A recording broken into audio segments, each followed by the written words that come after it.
Hi friends, ఎలా ఉన్నారు? ఏంటి ఇలా వచ్చేసాను వీడియో చేస్తున్నా అనుకుంటున్నారా? చూసారా అండి, మాకు నైట్ నుంచి ఫుల్ రెయిన్ అండి హైదరాబాద్లో. మరి నెల్లూరులో, ఆంధ్రాలో ఎలా ఉందో నాకైతే తెలియదు. ఇక్కడైతే ఫుల్ రెయిన్ వస్తుంది. మంచిగా క్లైమేట్ అంతా కూల్గా ఉంది. నేను ఈ కూల్ క్లైమేట్కి ఒక స్పెషల్ కర్రీ చేశానండి. అదేంటో తెలుసా? అది ఆ కాయలు నేను తెంపుకొని వస్తుంటేనే అందరు అడిగారు ఇదేంటి ఇదేంటి అని. మేబీ నాకు తెలిసి తెలంగాణలో అది తెలిసినట్లేదు.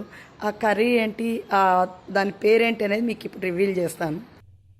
హాయ్, వచ్చేసానండి. నా స్పెషల్ కర్రీని మీకు చూపిస్తాను.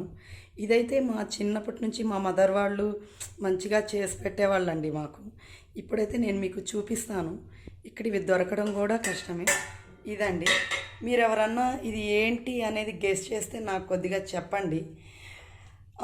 సస్పెన్స్ ఎందుకులే కానీ దీనినైతే మేము అత్తికాయలు అంటాము. ఇది హెల్త్కి, క్యాన్సర్కి, డయాబెటీస్కి, షుగర్కి చాలా హెల్త్ బెనిఫిట్స్ ఉంటాయండి.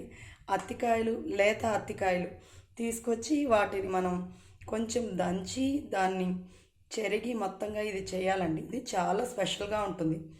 అలాగే స్పెషల్ పప్పు, పాలకూర విత్ ఆకుకూర కాంబినేషన్ ఆఫ్ పప్పు.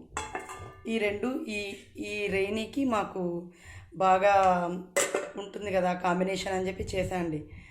హలో, ఆగండి ఆగండి, మీకు ఇంకొక విషయం తెలుసా? తెలంగాణ వాళ్ళకి అత్తికాయలు అంటే తెలియదండోయ్. మేడికాయలు, ఇంకా మేడి పండు. ఇవి పచ్చిగా ఉన్నప్పుడే ఈ మేడి పిందెల్ని తీసుకొని చేస్తామండి. వీటినే తీసుకొని వస్తుంటే నిన్న ఒక ఆవిడ అడిగారు ఇవి ఏంటి, ఏం చేస్తారు అని. నేనైతే షాక్ అయ్యాను. నాకు తెలియదు కదండి, ఇక్కడ తెలియదు అనేసి. ఓకే, మీకు ఎవరికన్నా అత్తికాయల ఐడియా ఉంటే కామెంట్ చేయండి. Thank you.